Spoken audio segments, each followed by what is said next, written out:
Hey everybody, so you have asked me what my current playlist is. You want to know what I'm listening to right now, and I was definitely touched by the queries because it's a nice departure from when somebody asks you about what hair dye you're using or what lipstick you're wearing after you've just spent 10 minutes in a video telling them about somebody who close to you's died. It's always very odd. I don't know, I suppose I've asked weirder questions in weirder situations, so I'm not one to talk. Going on that, I kind of had to think about that for a little bit because it really depends on which way the wind is blowing, but I noticed that I tend to always return to my 90s roots, the much overlooked decade. I don't know why either. A lot of people just tend to skip right over the 90s. They go 80s, 80s, 80s, and then modern music, and then say, oh, well, there's nothing new that's coming out right now, so everything else sucks. So it's like 80s, nothing, and then 2000s and so on. But the 90s are a much disregarded decade, and they shouldn't be because a lot of great music came out of the 90s, and it's where a lot of a lot of my inspiration came from. It's the decade that I came up in, so I tend to listen to a lot of music from the 90s, and what I did notice is I am much more of a creature of habit than I initially thought, because I have this weird habit of I won't just listen to the same band, but I will listen to the same track or group of tracks on repeat, and I still do that. But not only that, but it's the same freaking songs that I was doing when I was like 15 or 16, and I don't know if that's indicative of a problem, but it might be. The sound that I really feel defines me, the sounds that I really gravitate toward, are more melancholy, atmospheric, synth-based, anything sexy, dark, romantic. That's what I really tend to go for. So I was never initially very much into post-punk. That's something that I really had to get into a lot later, but a lot of what I listened to, say, for example, I like Christian Death. Roz Williams' Christian Death, not Valor Canned Christian Death, but Christian Death nonetheless. Now, if I had first been introduced to goth music via Christian Death, I wouldn't have liked it. Immediately off the bat, wouldn't have liked it. I was introduced to goth music by way of, what was it, Lords of the New Church. Didn't like it. Sisters of Mercy, hated it. And there's a reason for that, because at the time I wasn't ready to accept that sort of sound. So when I first got into goth music, it was by way of industrial. A lot of my friends listened to industrial music, and that's what introduced me to the scene. Because now this is a video I plan to touch on in the future, because I know a lot of you are going to say, industrial and goth music, they're not the same thing. No shit, Sherlock. However, they are cohesive in the sense that our histories are very much intertwined, and there was a reason that in the 90s it was referred to as the goth industrial scene, because we tended to piggyback off of one another in order to keep our numbers, in order to keep our scene, and without each other we couldn't survive. So 80s and 90s industrial versus modern day industrial, two entirely different animals. I would never compare, say, Knights or Ebb to Combi Christ or Front 242, older Front 242, to Grendel. They're different. They're not the same. What I was listening to a lot of at the time was bands like Evil's Toy, older Evil's Toy. Now, if you listen to modern Evil's Toy, they're called like Toy, because in an interview they said, well, we are no longer evil, so we dropped the evils, so they're now just known as Toy. But Evil's Toy, back in the days of like Human Refuse, much darker. Worth a listen. So I was listening to, say, Evil's Toy, I was listening to Frontline Assembly, I was listening to Nine Inch Nails, I was listening to older KMFDM, Skinny Puppy. Skinny Puppy is one of the most amazing bands, and something I still listen to till this day. And if I were to recommend songs from Skinny Puppy, I would say Warlock, Smothered Hope, Tino Men if you're into something a little bit more aggressive, Assimilate. These are the more popular Skinny Puppy songs, but there's a reason they're so damn popular, because they're good. One of the newer ones off of Process, oh my god, newer. That came out in the 90s. But off of Process, the song Candle and Cult, also very good. I don't know if I said it, but Frontline Assembly, Leather Strip, older Leather Strip, really, really good.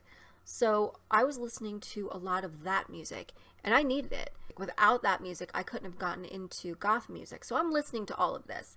And then we start getting more into 80s music. And we never simplified by saying new wave or new romantic or post-punk. We just said 80s.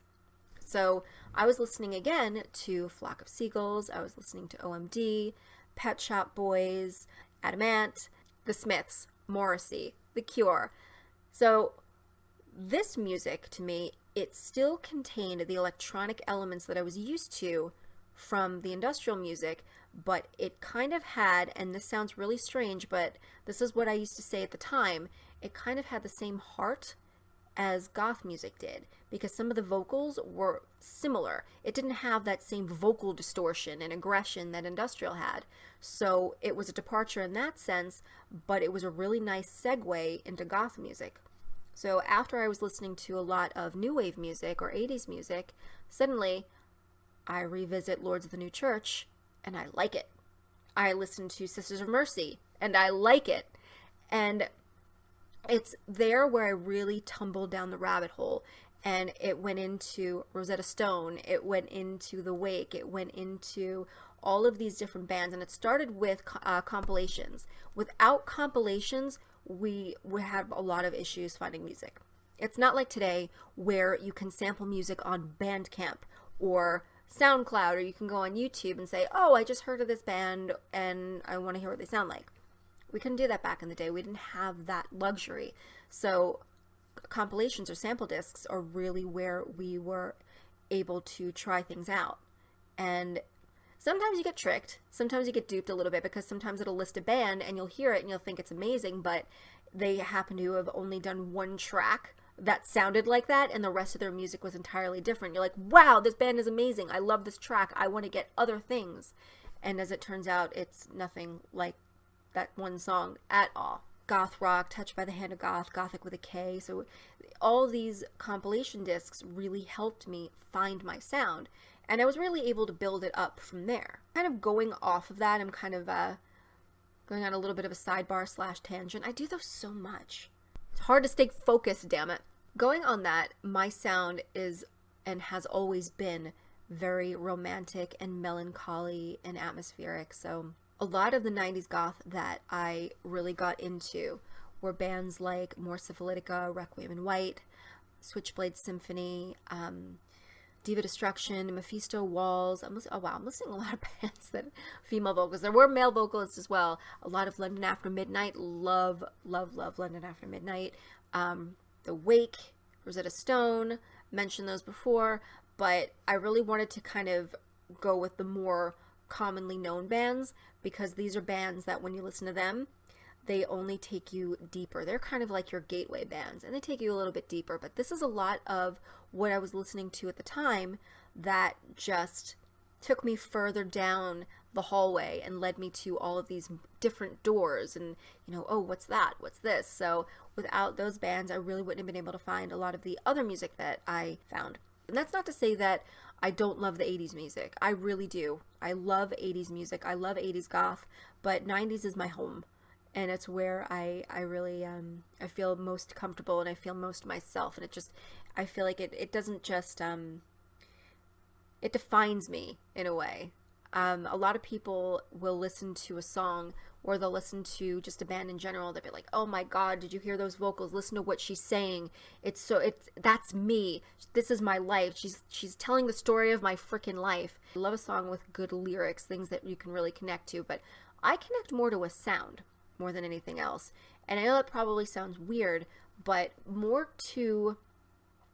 I will connect more to a melodic synth line than I will to, say, just poetic words. I will become utterly entranced by a well-produced sort of atmospheric track, something like from Lycia or Black Tape for a Blue Girl or Dead Can Dance. So I'm very much into ethereal. Again, I love dark wave. So what am I listening to now? I'm going down all these different roads, but what am I listening to now? I need to focus. What am I listening to now? There's an entire decade with a sound that defined the era. You can't find anything like, say, Switchblade Symphony in the 80s. Stop going on tangents, Angela. More water.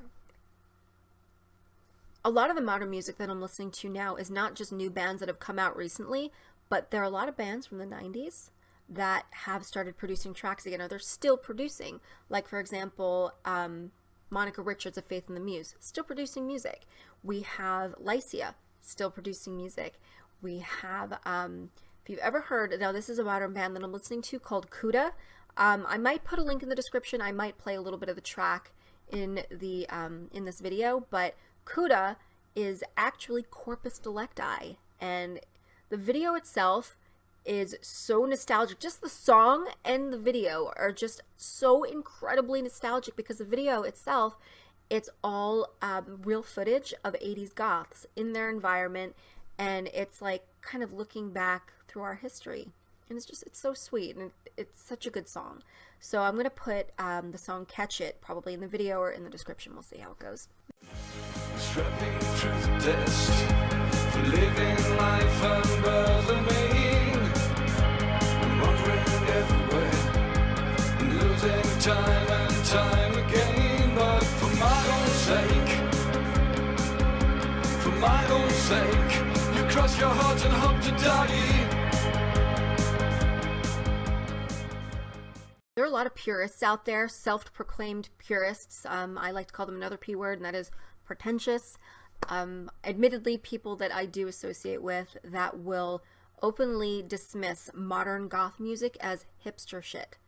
I tend to disagree. I have to say that I do really like a lot of modern goth bands. There are still bands that are currently making music, and it's important that you support it. One label that I'm currently following right now is a label called Deis. It's either Deis or Dias. It's spelled D-A-I-S, and I know that I'm queen mispronunciation, so if you could be so kind, if I have mispronounced that in any way, by all means, in the comments, you can type it out phonetically for me. So, Deis is a label that I've really been keeping an eye on, because they're putting out a lot of music that resonates with me. And like I said, I tend to resonate with things that are melancholy, things that are more synth-based. I love dark wave, I love ethereal, and as I was saying to somebody else, I'm picking up what they're putting down. Them or Us Too is one of the first bands I want to mention on Deis Records, and one of the reasons that I really like them is because they are definitely very shoegaze, very ethereal. Ashlyn Kennedy, I believe her name is, does the vocals, and she is absolutely incredible. Her range is amazing, and she's not afraid to experiment vocally, which is really good. They have another side project called SRSQ, I believe, but it's SRSQ, which is also definitely worth a listen. So I highly recommend checking them out, but I'm going to put an example in this video.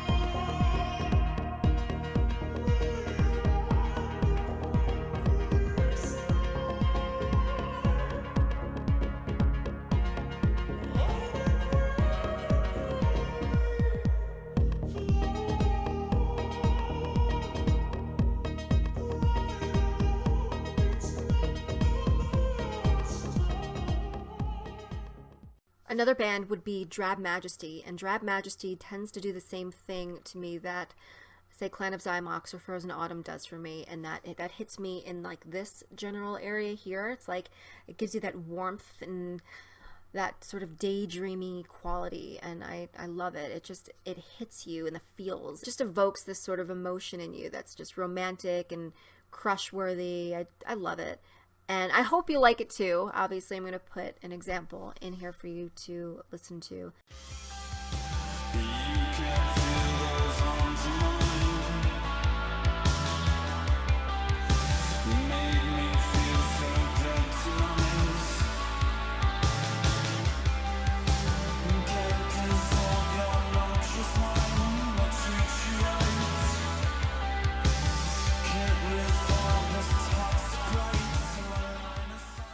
Death of Lovers, kind of cold wavy, but it reminds me of, say, a new wave band that took a nap and then woke up now and you gave them all of the current technology and modern equipment and said, okay, just continue as before.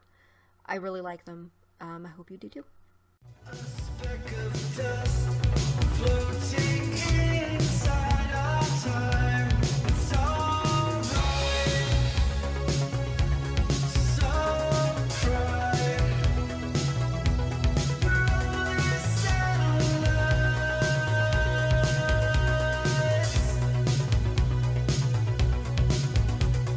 Cry, but don't ask why. She passed away. They're modern goth and they're good. And they're representing Turkey pretty damn well too.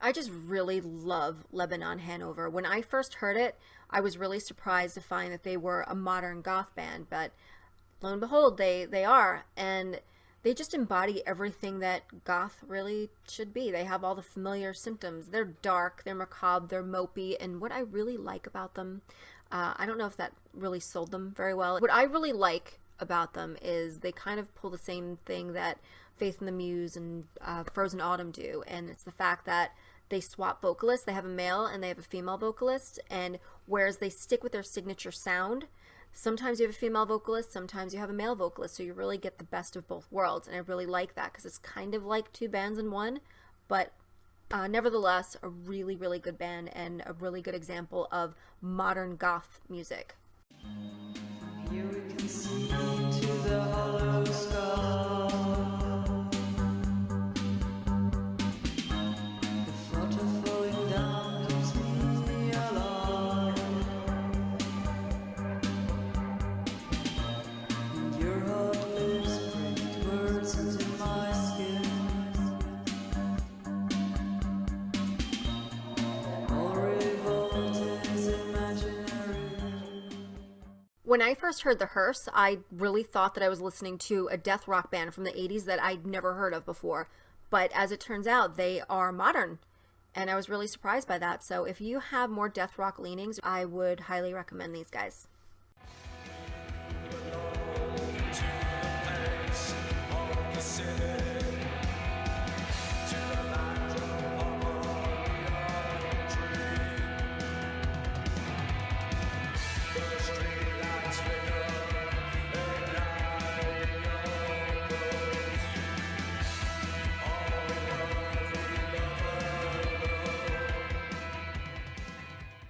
A few days before Adrian, Lygia Resurrected, did her video for the band Her Despair, she sent me a link. She was like, you gotta hear these guys, they're so good. She said, you gotta feel the sexy plague.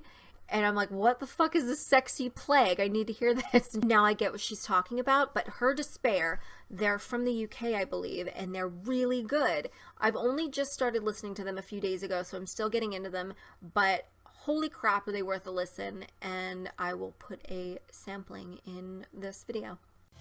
In the eyes of God, we're all forsaken, and in the lie of Christ, we're all mistaken. Oh God, confessing to my sin, arms open in awe, and yet I don't believe in your loving God anymore. I'm setting myself up for an editing nightmare, so I'm going to call it here.